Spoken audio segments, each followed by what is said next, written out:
Alrighty, everybody, welcome to another episode of GameCorp. This is the one and only gaming podcast that you will ever need.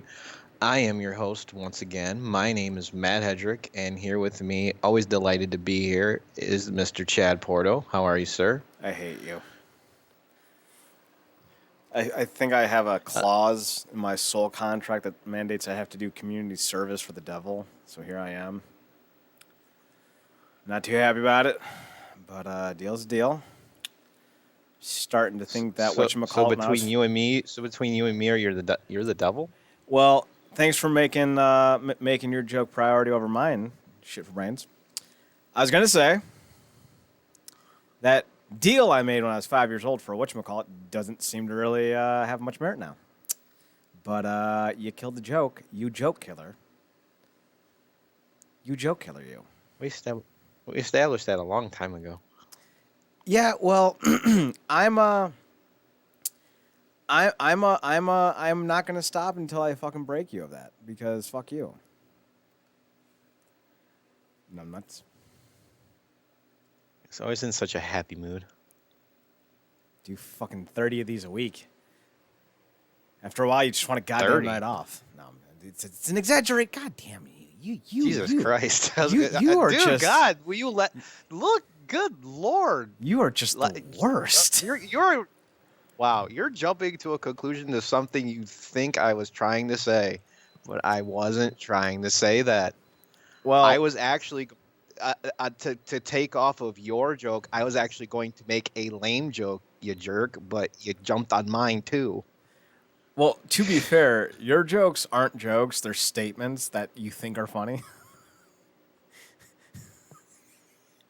Okay, now that you're not laughing, I seem like an asshole. No, I'm laughing.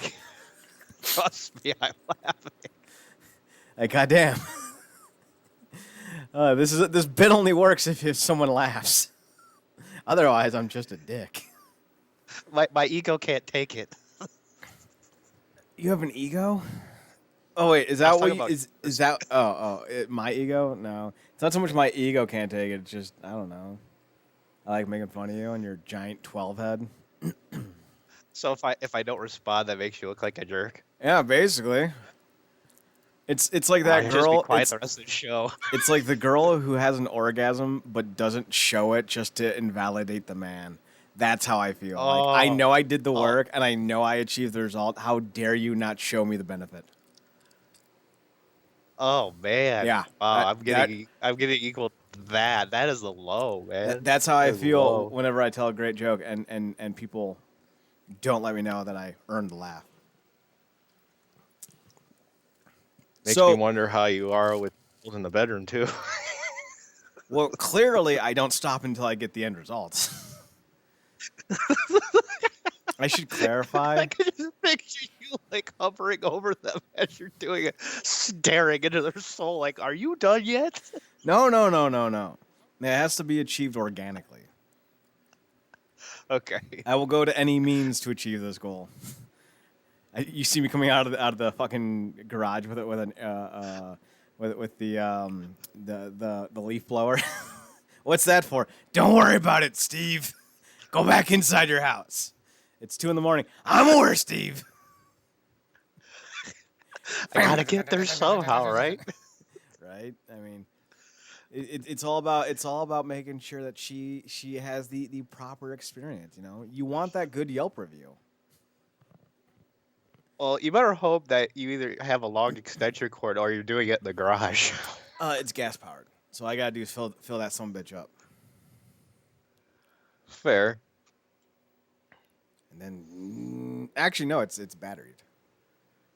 I'm gonna say if you have gas, probably wouldn't be a good idea to dragging a gas powered item in your home. Well, listen, you stay out of my sex life, and I'll stay out of yours. If I'm using that in my sex life, I got some serious issues. If you're using that in your sex life, you finally graduated to a level I can respect you at. I'm not getting there. Hold on. Open the garage real quick. Matt, did you use the weed whacker instead of the leaf blower? You know, I knew I forgot something. So that's why. So that's why she was bleeding. Jesus. You didn't need to go with the visual, but here we are. Hey, I went morbid, and I couldn't go. I just couldn't stop. See, I was going to go with, so that's why she was yelping. I mean, one will lead to the other, I guess.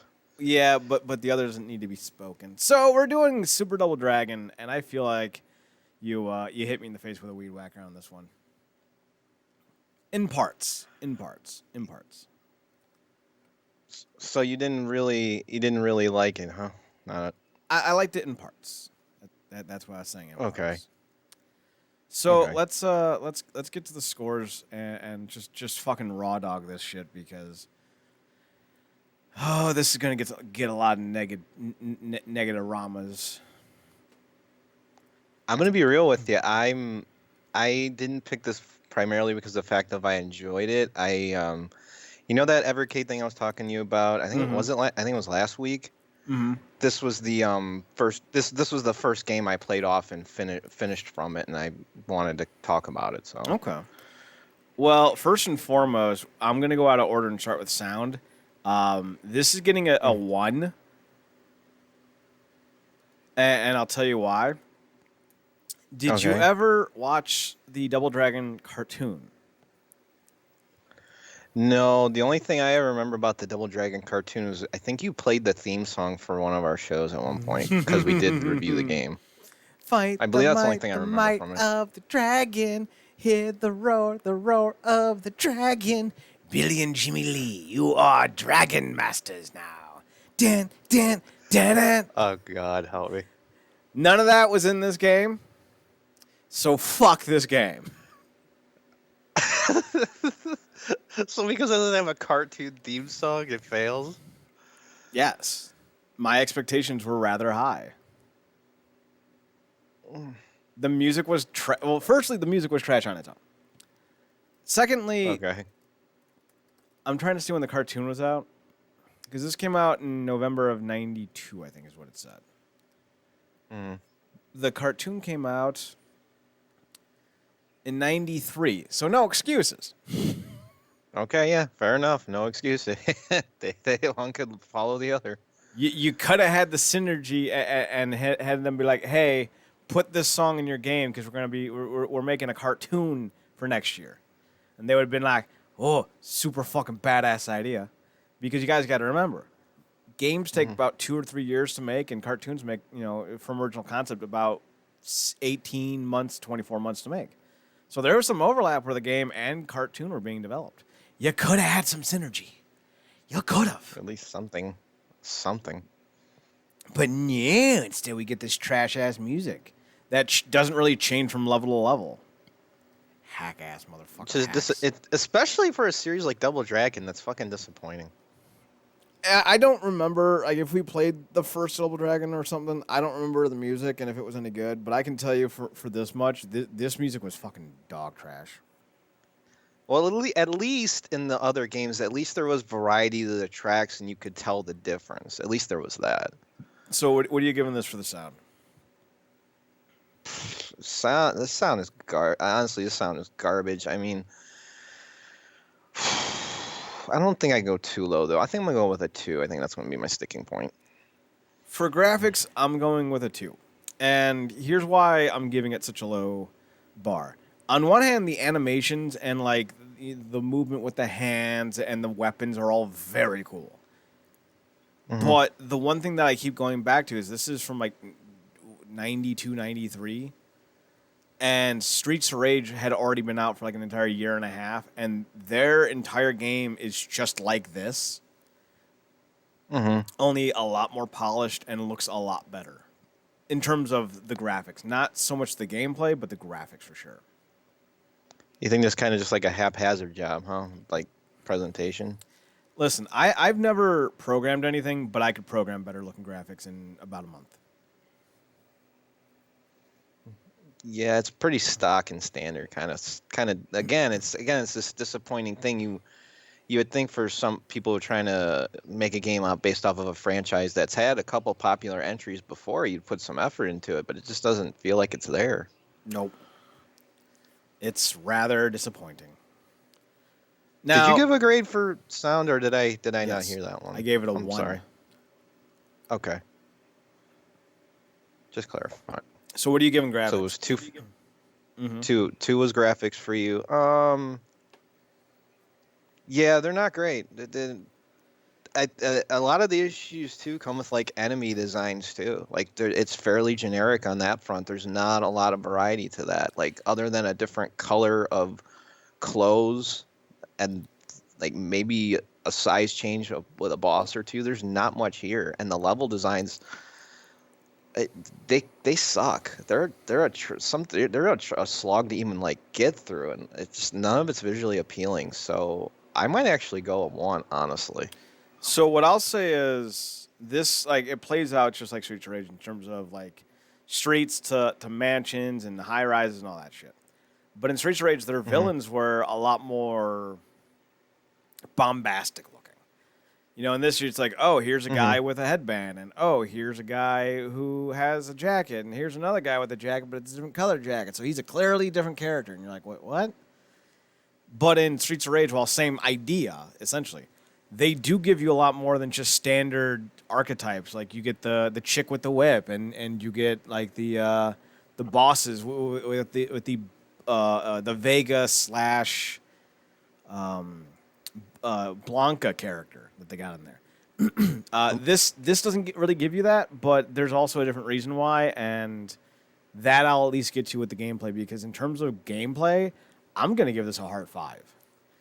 I love the almost unbelievably complicated mechanics in this game. It's not impossible to get the hang of, and it's not impossible to master. But for a 4-button, 6-button brawler, like there's block parlays, there's you can catch strikes, and I'm like, what? And then you can like pick up weapons and like steal weapons, and I'm like, this is super fucking complicated for a fucking SNES Hmm. button masher. So I was really impressed. I don't even think I gave Streets of Rage a 5. I might have, but it does make up in a lot of ways for the actual gameplay. It looks like trash, but it's solid gameplay. Just play it on mute. Yeah, that's probably your best bet. So you said a 5 then, right? Mm-hmm. Okay. I don't know if maybe it was just me. I didn't so much have problems playing it, like difficulty wise. It's not very hard. I think some of the issues for me came in, and maybe it's just the emulation I got from playing it on the Evercade. Maybe they just got a bad ROM or something. Mm-hmm. But the game itself on there moves the frame rate moves at a very slow clip, and it can make the hit detection like way off. And another issue is that, and I think this goes in a little bit of effort for their strategy aspect. A lot of the times in most fighting games, especially like Streets of Rage, the enemies don't back up that often. They're in your vicinity, but they won't.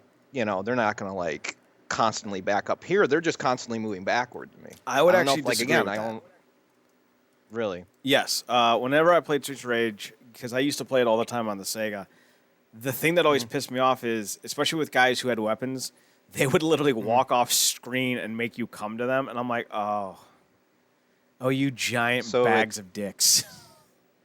so it suffers the same syndrome then. Yeah, it Hmm. plays very similarly, I would say. In fact, I would, without even looking this up, Like I would argue that Streets of Rage was supposed to be Sega's answer to Double Dragon. it would feel like that, especially considering the tone and the vibe and everything they were going for. It's very easily comparable to it. So, um, I wouldn't say it's bad. I would just say my experience wasn't on the highest level like yours was, but I'm not going Mm-hmm. to go much lower. I think I'm going to go even with all those issues of 4, solid 4. Okay. Then we have Fun Factor. I enjoyed it mostly. Mm. I didn't like the sound, and the graphics kind of made me think I was watching like a really impressive Nintendo game. So that didn't help anything, and it's supposed to be super. But I'll give it a 3. I liked the gameplay enough to give it a hard 3. I think what was the most fun for me in this game was the ability to pick up the weapons and to how the animations and things like that play out when you're using them. That was the Mm-hmm. most fun I had in this game. Like the bow staff and the nunchucks, those are my favorites. Especially the nunchucks because you can keep those dudes at bay and it's just fun whipping them around. Like you can take out waves of them with no effort. Mm-hmm. So that made it a blast. Plus, like it's the mechanics themselves are solid. I do love the strategy of you can punch and kick and vary your attacks up, and it actually works to your benefit in this game. It's good on that front. I just wish the other stuff was better. So yeah, I honestly had a good time. I might go even higher. I'll go with a 4. Okay. I had a good time with this one. And then we have challenge. I didn't find it overly difficult, and the story wasn't something that I found to be rather engaging. I didn't find the bosses to be that dynamic, and that's kind of like one of the things I remember as a kid playing Streets of Rage. I can't wait to see the next boss. I wasn't really feeling that here. So I'll give Challenge a 3 because I really didn't feel the desire to finish playing it, but I did go out of my way to watch the end of the game on YouTube. I got maybe 5 levels in, maybe 4 levels in. So Yeah, yeah. There's seven in the game in total, and I got to be honest, the ending goes through the same thing most of these go through is that where it's a gauntlet boss, yeah, I was situations. about to say a boss rush. Yeah, that's essentially what it goes through, and the last boss is nothing to write home about. These guys are literally they're just sponges to punches. I have the best way I can describe it. And especially the last guy. I mean, my God, the amount of blocks he does on you are literally bonkers. Like, I try to pin that dude into a fucking corner, and unless you're doing kick punch constantly, you're fucked. You can't just do one attack. So, still though, I think it is fair to put it somewhere in the middle because of all those things. So I think I'm gonna go with the 3 as well. Okay. So then that gives us a total of, let's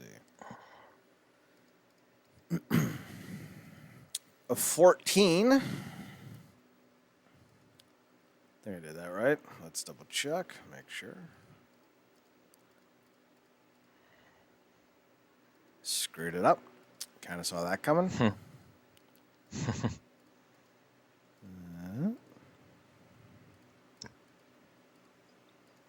Yep. So 14 out of 25 is a 56%. It does not meet the criteria to be recommendable.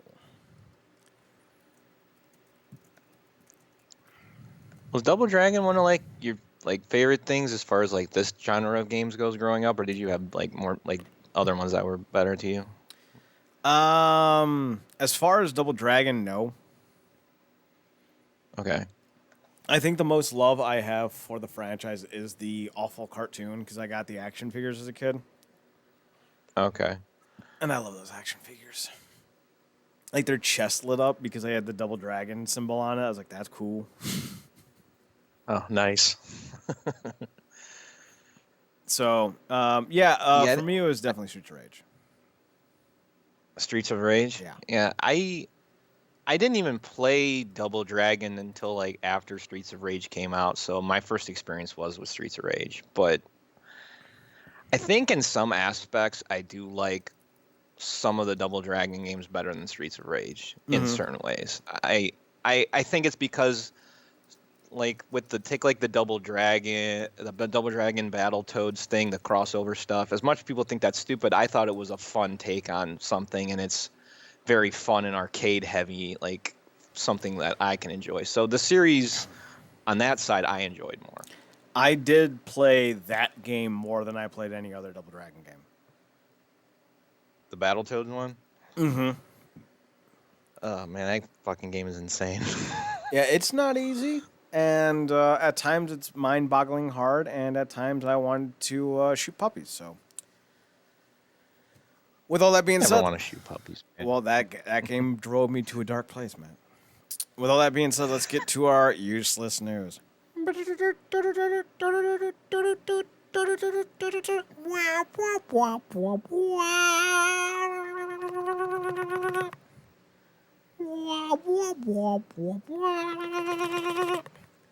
the remix. Now it's time for your useless news with your host, Kedru Kedrick. And on women's tennis, Chad Porto. Now it's time to go to the front desk with the useless news.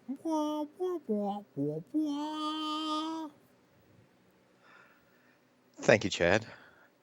I am whatever the hell your name called. Kedru Kedrick. And by the by, Chad does not do the intro. Fad Cordo does. Who's the Like, get the fuck on board. Fad Cordo? Fad. Like, you know, the Razor Scudo fad. Or the Pog fad. And Pogs weren't a fad, they're a goddamn way of life. I'll take my slammer against any of you little bastards out there. I'll take your fucking best looking Pogs. I'll take your no fair bullshit. I'll take them all. Didn't they used to give those things away like in Lunchables, or am I not reading that right? I'm sure. I remember. So we have this little grocery store out where we live called Mark's, and Mark's is just like this whatever place. Like every time you walk in it, it's super dirty, and you're like, this is super gross. And you see someone buffing the floor, and then they walk away, and it's still gross. And you're like, wait, how? Like it refuses to be clean. Yeah, and like some of the stores have like just random ass parakeet sections. Now, let me be clear. I don't mean it's a section filled of like parakeet memorabilia. I mean it's just like parrots and parakeets, just chilling that you can buy At a grocery store. Yeah, because that makes sense. It makes no and like the fucked up thing is like the mascot is of the dude Mark, like who owns it, and he's got a fucking parakeet on his fucking arm, and you're like, I guess I knew what I was walking into, guys. Let's be honest. Polly want a better store? Polly wants some clean floors. And it's really just like a low price budget store, but they actually have some really great shit. It's just at a discount. And here's how fucked this place is. So you got a parakeet parrot section, right? Up until about 10 years ago, they didn't accept credit cards of any kind. They were in the 21st century still acting like it's fucking 1940. A credit card? We don't have credit at this store. You all have to go to the bank. But only if you're a white man. That's the last time they cleaned. Yeah. They haven't cleaned since they opened these goddamn stores. So I digress. They used to have, because they have like a little toy section like most grocery stores have. Nothing super impressive. But they used to have right in front of their toy store, toy aisle, like a 6x6 like wooden container. More like a table, but with like raised edges. And in this little setup would be thousands of Pogs. And you could fill up an entire canister for like $5. So my ass was there like every fucking Thursday, like, we're gonna fill this shit up, man. God, what it was to be a kid in the 90s, right? Oh Jesus Christ. So well, actually, it was on Fridays I would do it, because I would do Pogs at Mark's, and then I would walk up to the Blockbuster Video that was at the top of my street, and I'd rent me some SNES games. Oh my God, dude, I had a childhood worth having. I had a childhood worth having on the Wayback Machine hard, man. Right? I had a childhood worth having on the weekends. My weekday childhood sucked nuts. Oh, and by the by, that was when you could still go to Pizza Hut and get the all-you-can-eat Pizza Hut buffet. Oh my God, yes. Yup. And so here's my weekend. So you get Pogs, you go to Blockbuster. Saturday you get pizza. We would go to Antonio's down there on Chevy. And we would stop at the gas station on the way back home and get grape soda. And it's not even like name brand grape soda. It's just called grape soda. So it could have been tar for all I knew. Then on Sundays, we would watch Hercules and Xena at 4 and 5 o'clock respectively, and then have dinner at 6 while watching The Muppet Show. It's time to light the It's time to start the music. It's time to light the lights on The Muppet Show man. tonight. With your special guest host, Alice Cooper. Click. Why'd you turn it off? Yeah, we don't need to see Alex Cooper. Now, as an adult, I understand why, and I love it. Give me more Alice Cooper on the Muppets. God, all I heard was Blockbuster, and I just clicked the nostalgia switch like hardcore. There was something beautiful about going in there and picking up one of those SNES boxes and then looking behind to see if there was the little canister with a little cartridge in it, and then getting that. It was like I raked every fucking weekend. I was like fucking Indiana Jones. Aw. It wasn't there, so you'd have to find something else to try. So Man. when the PlayStation came out, you're gonna find this hilarious. Okay. Everyone was a gasp, I say, with like Metal Gear Solid and Resident Evil 2. And I remember I was talking to my friends Brad and Brad. I'm like, all right, so we got Resident Evil 2, which we're not gonna play because we're fucking giant pansies. But where's Resident Evil 1? And then my friend Matt goes, oh well, there's Resident Evil director's cut. And I'm like, all right, but that's not 1. Because it'll say Resident Evil 1. No, the first one's the director's cut. And I'm like, yeah, I know what a director's cut is, Matt. I'm 11. But where's the first Resident Evil that's not the director's cut? I want to play the original. You'll see. And then I slapped Matt because Matt was starting to piss me off. Not you, Matt, a different Matt.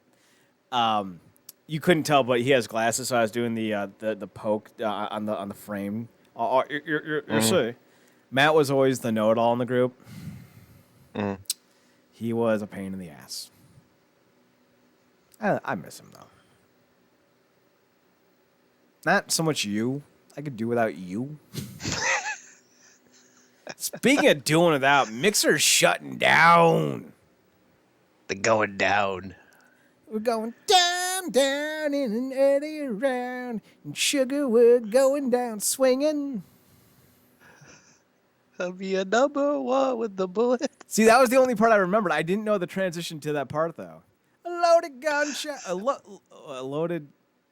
loaded gun, shotgun, cock it and pull it. That doesn't make sense. A loaded song. Yeah.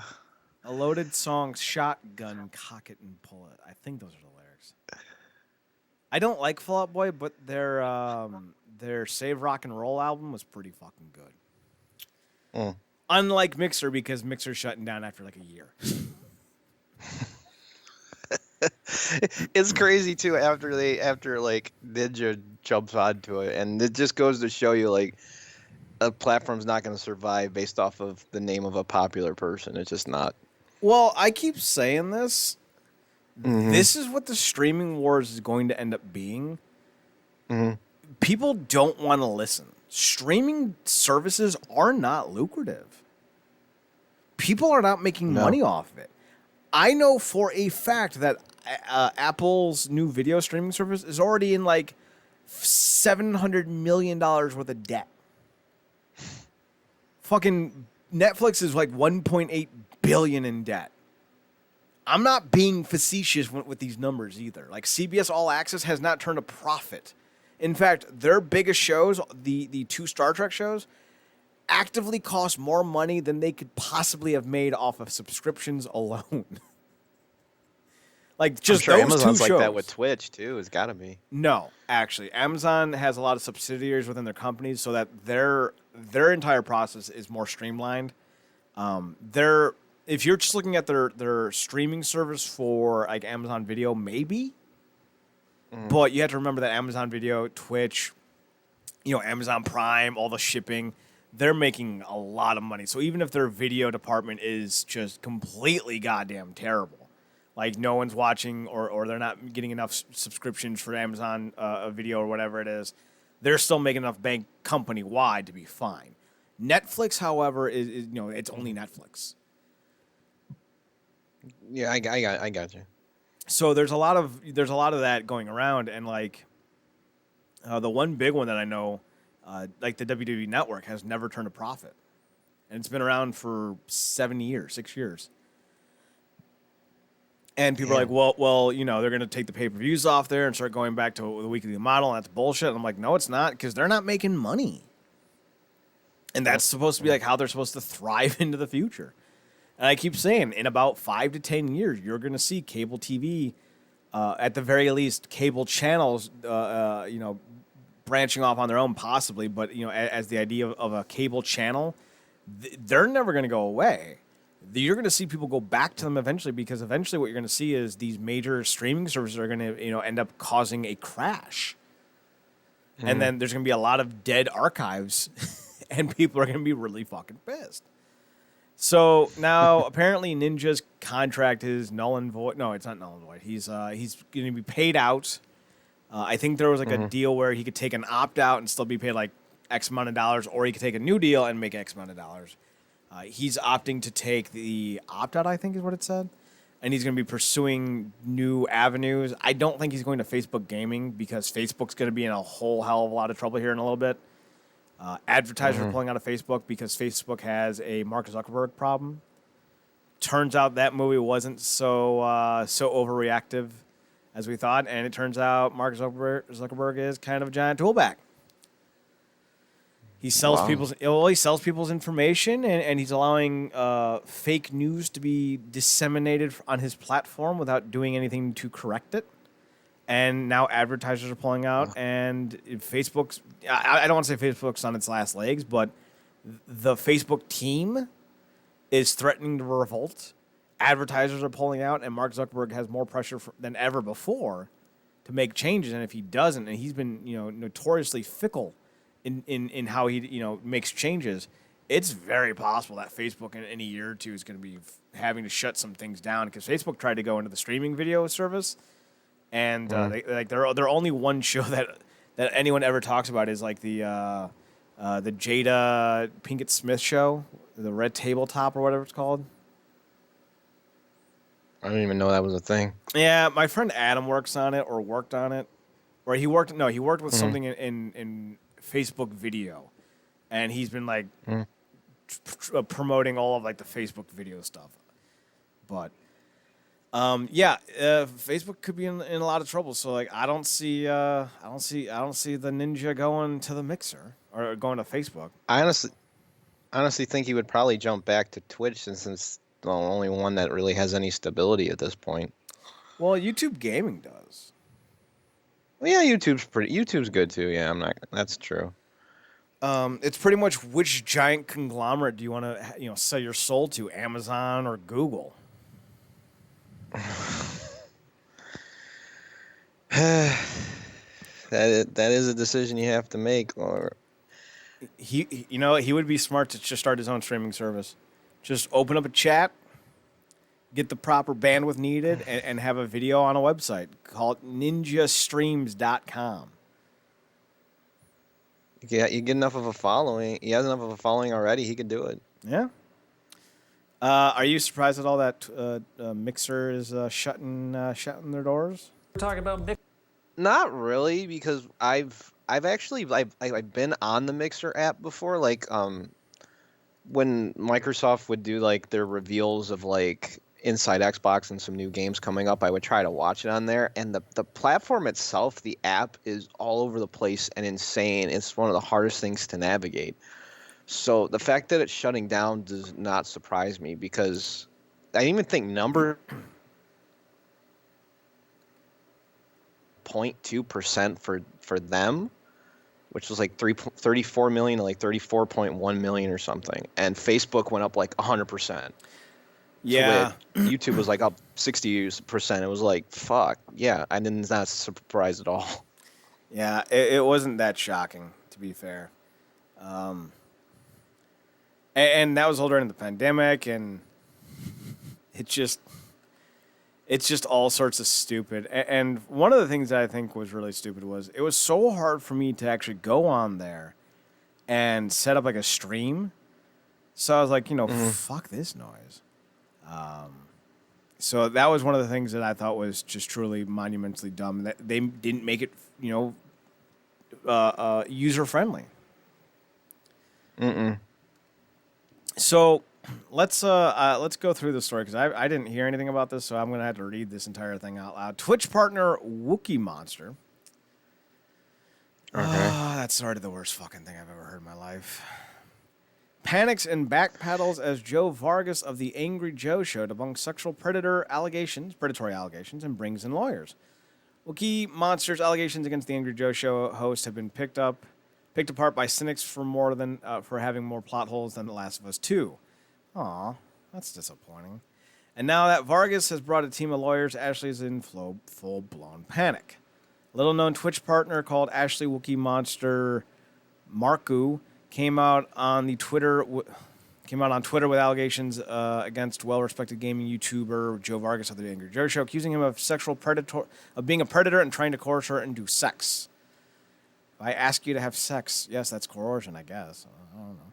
The allegations against Joe Vargas claimed at a convention back in 2018, Joe Vargas.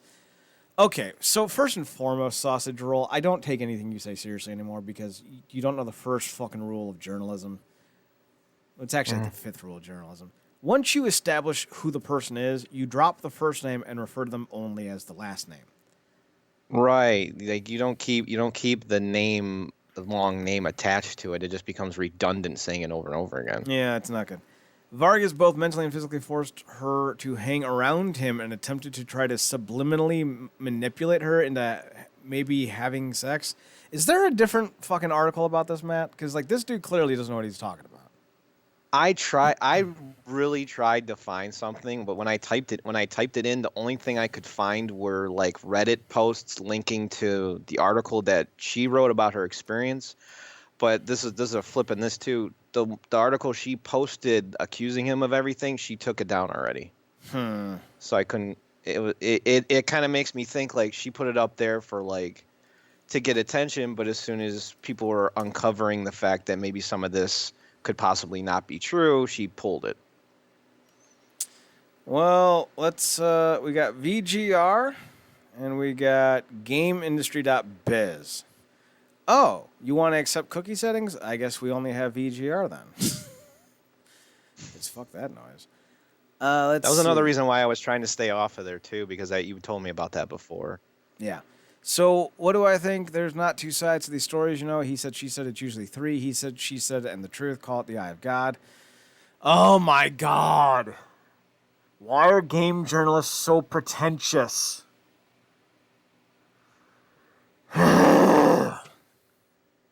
Just tell me the facts. Okay, do you want to know? Because I could tell you from what I read. I read the actual like her post. I could tell you what like she was accusing him of. I'll finish reading this fucking sausage, whatever it is, and then tell me what needs to be added to it, because I'm sure there's some of it. Sex was never discussed. Wookie Monster, 30 years old, also revealed irrefutable evidence of Vargas being a predatory creep in the form of leaked private messages. The messages reveal that Joe thought Ashley looked super cute in her 80s cosplay getup. Vargas responded by denying and debunking the allegation, saying this is now a serious legal matter. Vargas' statements read, sexual assault is an alarming act, blah, blah, blah, blah, blah, blah, blah. He's denying it. My lawyers are sending the person a cease and desist letter. Of course, she is free to express her opinions about me all she wants. What she's not allowed to do is lie about me or defame me to the public and suggest that I am a predator when I am not. If her defamation continues, I will be forced to take further legal action. Marku, albeit maintaining that Vargas is a predatory creep, has backpedaled, seems to be in panic mode. She tweets out, I will be taking a step back from Twitter. It amazes me that people think the little follows I am getting somehow outweigh the backlash and result in clout monetary gain. I never said he assaulted me. I said his actions were predatory because they were. Those who have supported me. Okay, so let me... Is all she accusing him for? Like, is there anything more than the "you look super cute" tweet? Like, is there more? Do you want me to?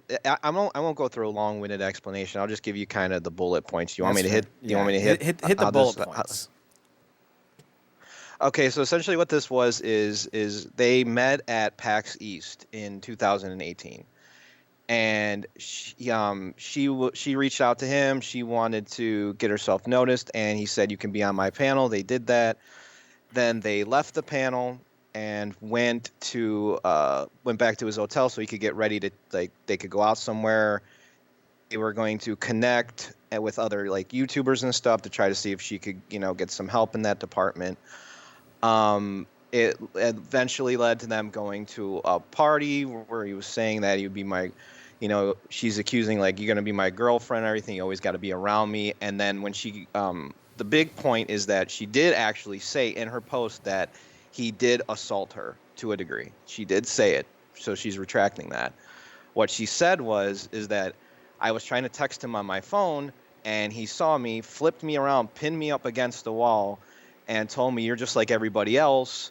You only use me for who I know and my followers are, so you can just get out." That was basically the summation of the whole thing, that he actually physically, like, assaulted her, and he's claiming that it's not.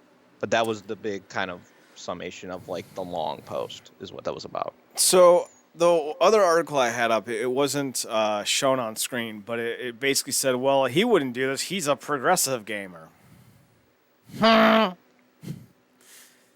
Matt, I don't know if you follow our Twitter account, at NERDCORP. That's at NerdCorp. Mm-hmm. We've been following a trend in wrestling the last few weeks called the Speaking Out movement. I tried to dub it the Wrestling Reckoning with a W. W-R-E. No one wanted to go with that. Fucking cunts. I don't know. I think it's clever, but... Right?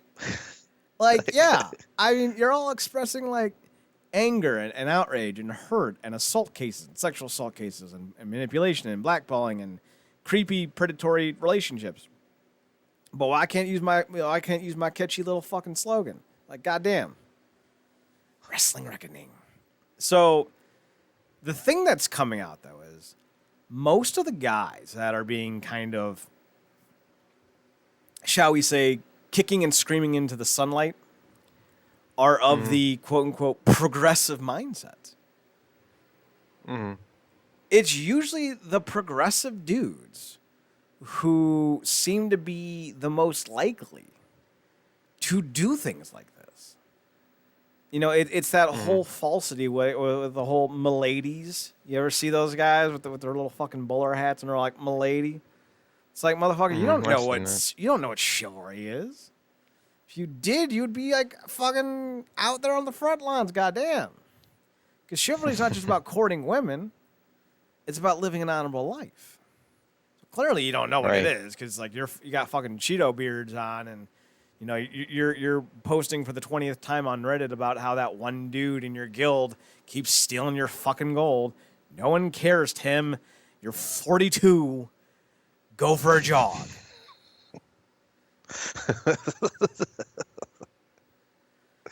So the idea that a progressive guy would do this is unfathomable. No, it's not. It's so not. Here's the reality of it all. I bet you they were trying to use each other, and he probably got pissed when a cute girl wouldn't give him the time of day. And now here's the thing. There's something referred to as slap. And essentially it's a legal ability to file something without the intention of going through with it. So, and it's not allowed in all states. It's allowed in Kentucky, but I don't think it's allowed in Indiana. I don't think it's allowed in Ohio. So let's say, like, you say Chad likes pineapple on pizza. Well, goddamn, I run IHatePineappleOnPizza.com, and I have a subscription service to that. So if you say that about me, that I love it, well, that's going to hurt my business. Now, maybe I do. Maybe I don't. But I need you to shut the fuck up about it either way. So I'm going to go and file a lawsuit saying this dude is putting damages in, yo. Now, I got the money to support the legal case. You don't. And it forces you to retract and claim that you made it all up. Because now you need to avoid going to trial because you don't have the money to sustain a jury trial. But I can now. I think I'm seeing the connection. Yeah, but now I can pull back the lawsuit. Now neither of us need to go to court. I got my retraction, be it true or otherwise, and I use the legal system to my legal gain, even if there wasn't any truth to what I was doing. So it's entirely possible that just because this asshole's bringing in lawyers, that he still did it. You know, that doesn't mean shit. Do you know how many times BP lawyers up? Oh, I'm sorry. Yeah.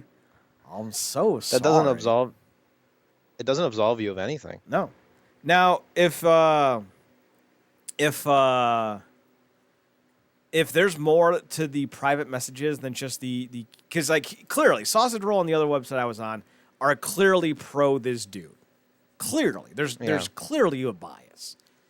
So even if there is more to the text exchange that she talked about, they wouldn't cover it.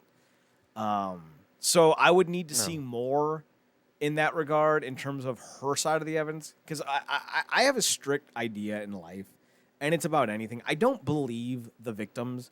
I don't believe the accused either. I have a simple theory. Investigate all claims. You say this dude's a predator, show me the evidence. Because if you got some, I'll listen. But I also know that progressive dudes are not really to be taken at their word, and a lot of them are just little cucks. That's not to be like, and conservative men are super ultra. No. Most men, most women are just terrible fucking human beings. But if you stand for an ideology like, I believe all women are just little princesses and they deserve all to be on pedestals. Motherfucker, I love me some monkeys, but I'll slap a monkey if they take my pizza. I don't put anything on a goddamn pedestal. Not even pizza. I don't even put pedestals I'll slap on pedestals. a monkey if I take my pizza. I love that. That's awesome. Don't fucking take my pizza, monkey. I'll fucking turn you into a goddamn Teenage Mutant Ninja Turtles villain and smack you. Pizza monkey face. Oh, man. The worst of the villains. So there's a lot of scummery that goes around here, and there's a lot of people who are able to use their clout and their fame and their money to get away with things. I mean, think about this, Matt. Just think about this. You know who Woody Allen is, right?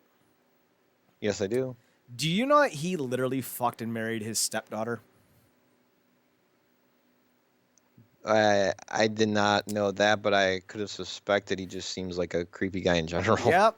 He apparently molested his Mia Farrow's daughter and son. Now, I don't think Woody Allen is their parents biologically. I don't know. They might be. I don't remember. But, like, this dude's been skating free for years.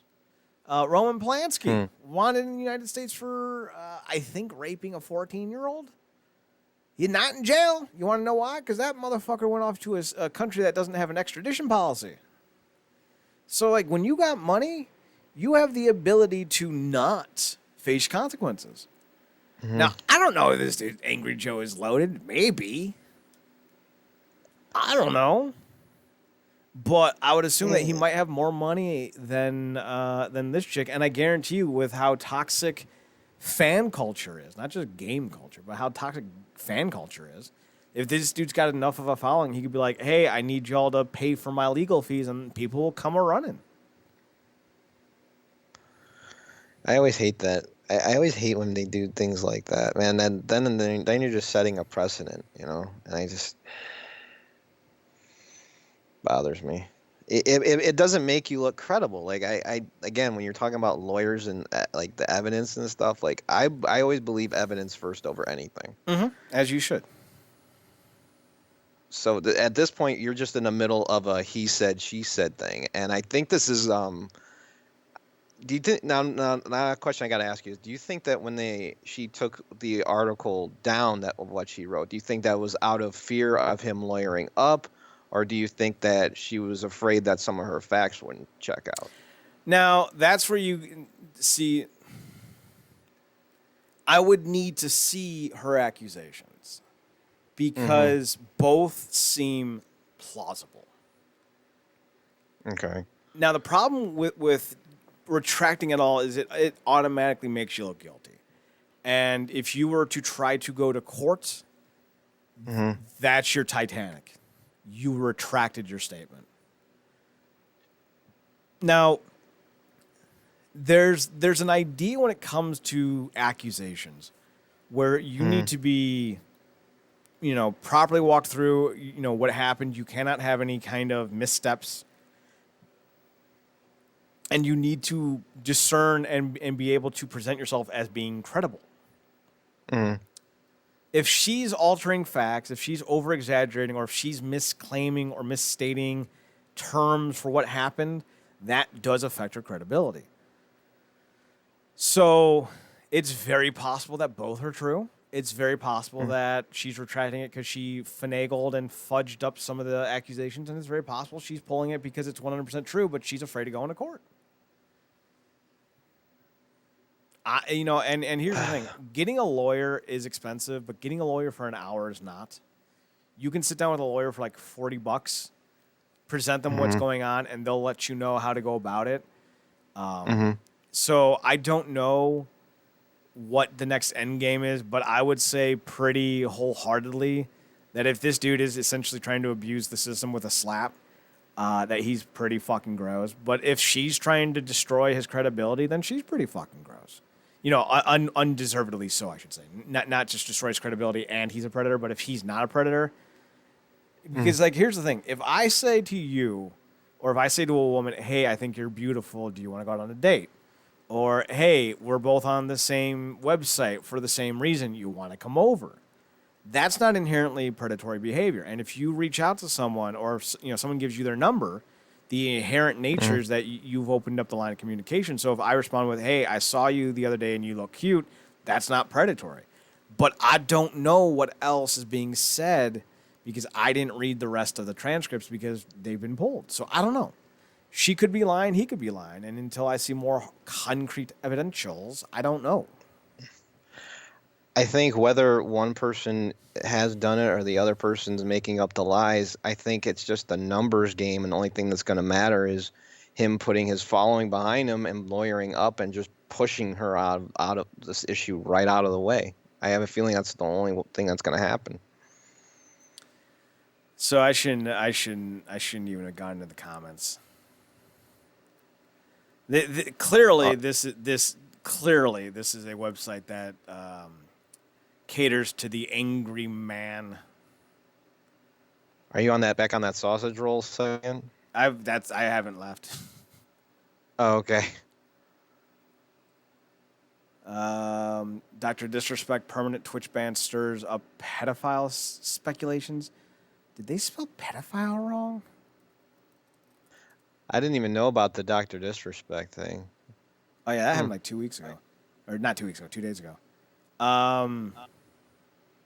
So apparently they couldn't even be bothered to spell pedophile wrong, right? Like that's kind of fucked. So yeah, this is very much a website catered to men who hate things that aren't men. Oh Jesus! Well, just looking at this, Hideo Kojima Productions roast The Last of Us Part 2 in hilarious response. Why would that be something you'd want to celebrate?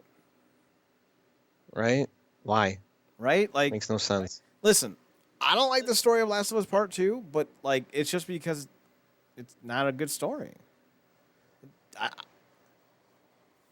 I don't have any big issue with it.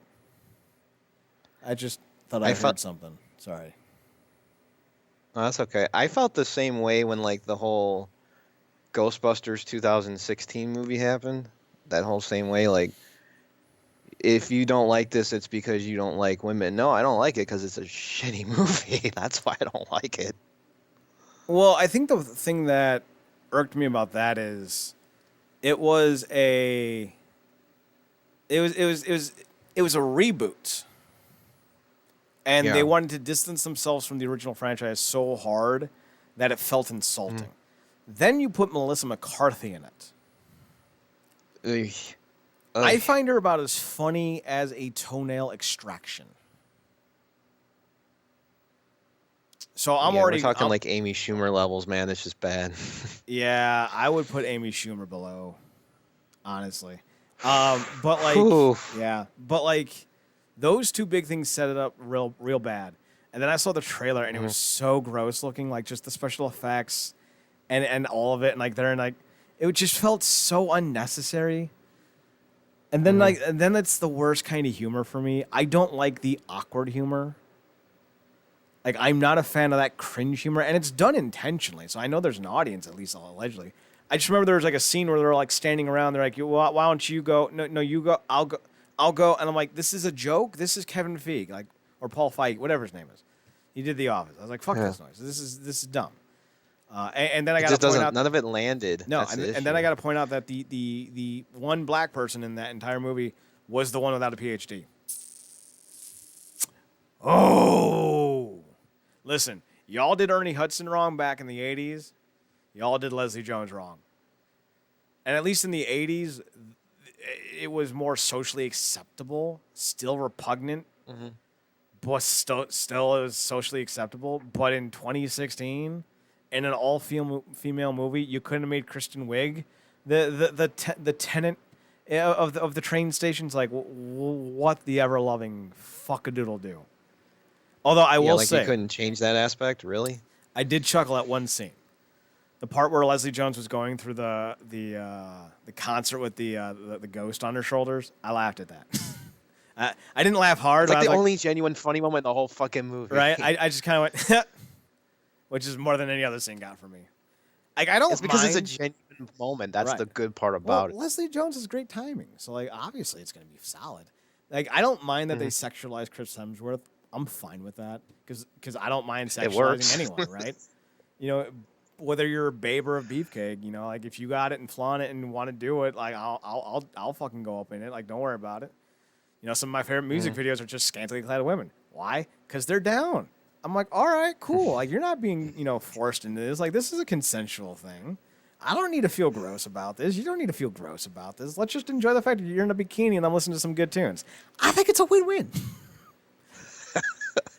So if you want to put what could feel better than that, right? Right. So if you want to put Chris Hemsworth in a fucking banana thong, go for it. If he's down, then who cares? I mean, I'm not gonna really enjoy it, but it's not for me, so I get it. Speaking of not getting it, two of Ubisoft's most senior creatives have been suspended following sexual misconduct allegations. Oh boy. This is a Bloomberg article. Well, Yay. Well, at least this is gonna be something. Now, VG, what is this? Video Game Central or whatever it's called. Video Games Chronicle. Video Games Chronicle. I have not minded their articles, so we might have a much more just the facts kind of dragnet kind of situation here. So executives Tommy Francois and Maxime Bellend. So you're saying they're French? I guess that's the best way to put it. Already, I'm like, and listen, I'm Italian, so the joke's gonna be, you can't say it's racist because I'm Italian. Like, if I see a dude's name who's French or Italian, I'm just like, oh, sexual misallegation? Yeah, okay, no, I kind of figured. Isn't that going like stereotype territory though? Yeah, it's so hard into the stereotype territory. Like, Italy voted a porn star into parliaments. Like, what are you gonna fucking do? Man, Italy's gone. They've made some decisions. So, an Ubisoft spokesperson told the publication Bloomberg News, these are under investigation, so we are not commenting further at this time. Francois and Belland are two of the most senior creatives within the Assassin's Creed publishers, holding roles in its editorial team, the influential group which steers the direction of all its games. Belland, who was a creative director on the most recent Splinter Cell games, had only recently returned to Ubisoft following a year at Epic Games. The suspension follows a recent wave of allegations made against people in the games industry, including many Ubisoft employees. Ubisoft responded to allegations on Thursday and said it was launching an investigation. In a statement, it apologized to those affected and claimed it was dedicated to creating an inclusive and safe environment of our teams, players, and communities. Earlier this month, Dying Light 2 studio Techland cut ties with prominent game writer Chris Avallone after allegations of sexual harassment surfaced. No allegations were listed in this article, I guess. I guess not. I thought they were. I guess it's just them being suspended because of it, I guess. Maybe the Uh, other came from another part of it. so here's some stuff. Chris, no, that's the writer. Ooh, look at I can scroll on you without having to accept cookies. So fuck you. uh, it's all about Chris Avalon.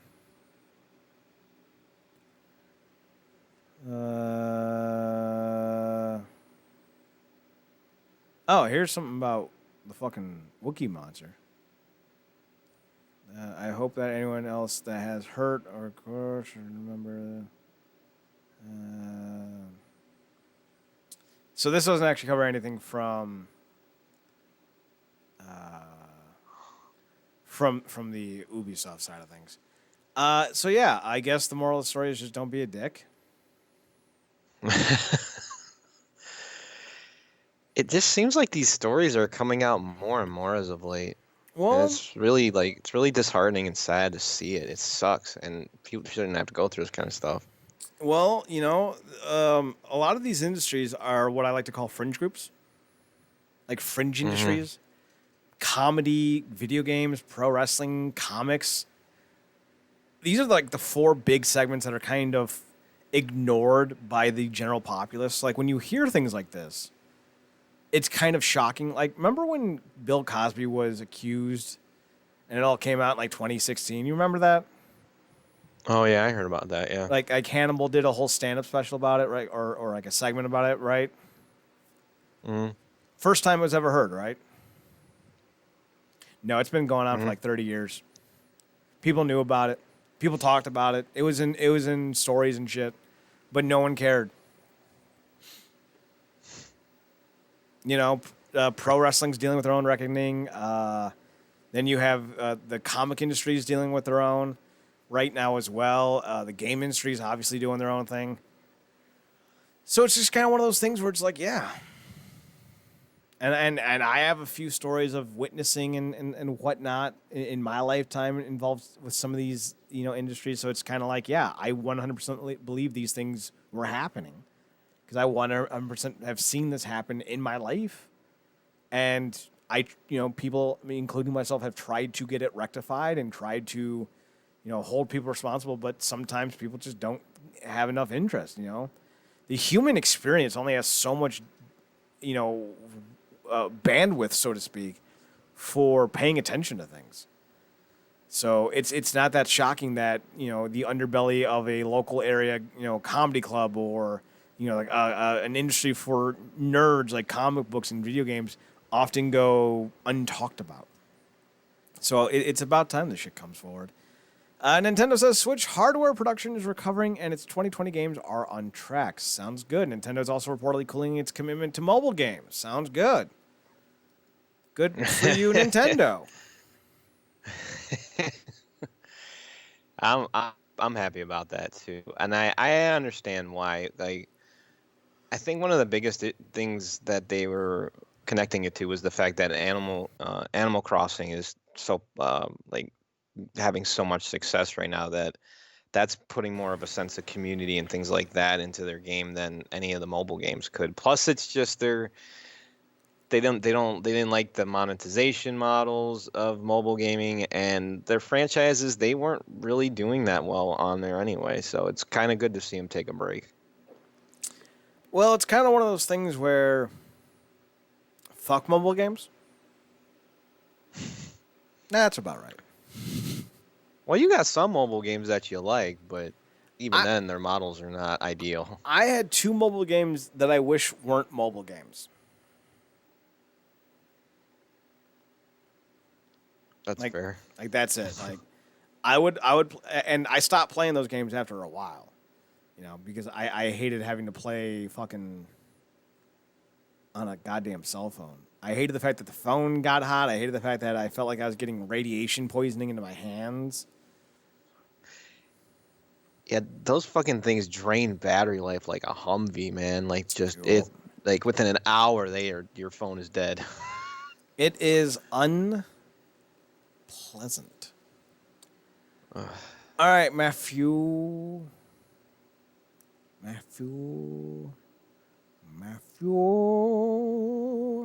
What you been watching on the UbiTubes? let's see on the UB tubes this week. Did you catch Stop Skeletons from Fighting, his more bad games video? Yes. They were bad Were you games. happy? No, I just mean, were you happy to finally see him get away from something that wasn't Sonic? Yes. Fucking Christ. I couldn't do another goddamn Sonic video. Like, what are you doing? His choices too are like ridiculous. I've seen some of those games for like $1, and I was always tempted to do it, but I'm like, no. Especially the last one he showed. That was it the last one or second last one? It was the on rails thing. It was like the LA Machine Guns, whatever it was called. Yeah. I remember seeing those. I don't know if you remember in Parmesan Mall. I'm sorry, you cut out a little bit. What about the Parmesan Mall? The old arcade that used to be in there. Mm-hmm. Do you ever remember that? Yeah. I remember that machine actually being in there at one point, and I remember wasting like $5 on it trying to beat it, and I still never got to the end of that thing. But no, I tried playing these games like in Wii Remote form, and I agree with him. There's just something about them that they lose their appeal, and like when you put them into a console version, they're best made for the arcade. That probably shouldn't have even existed. Yeah, that would have been a lot more fun just to go up to the cabinet and grab the fucking, because it was two guns, and if I remember correctly, they vibrated. So like, Right. it was all sorts of let's fuck up with your joints and turn you into a 15-year-old that has arthritis. That'll go over well. The one I was surprised with was the Power Rangers one, the Lightspeed Rescue game. That surprised me that he picked that. Lightspeed Rescue. Because it does not look fun in motion. Like, it looks so goddamn boring. Like, how did you enjoy this, man? But I guess you enjoy anything that's bad, I guess. He just has certain sensibilities. You know?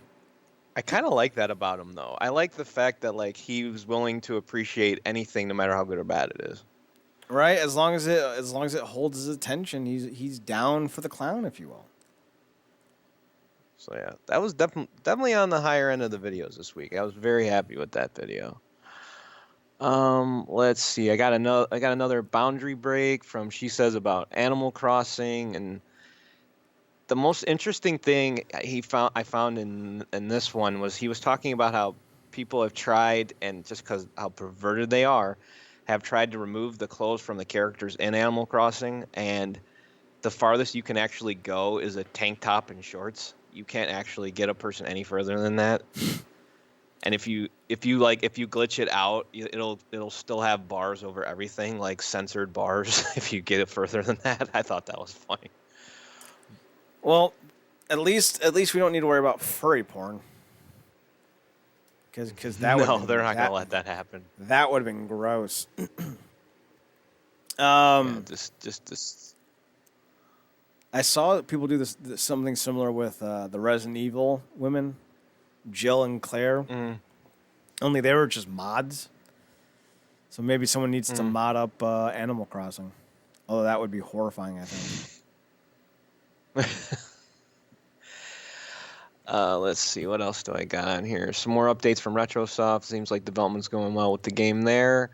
Scott DeWaz did a video on plug and play games and how they've kind of, like, not so much evolved, but almost de-evolved over the years in terms of their ideas and stuff. It's an interesting thing, and I actually own some of those.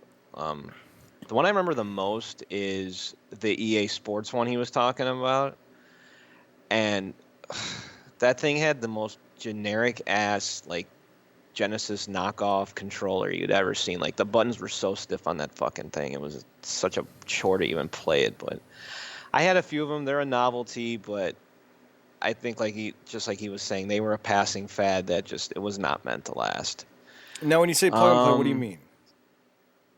Plug and plays were like it was a machine that you would take the AV cable straight from, plug it straight into your TV, and the moment you turn it on, you would get like either a selection of games off the machine, or it was just like one game that would instantly output to your TV screen. Is it like a Sega Mini? There was Is that what you're describing?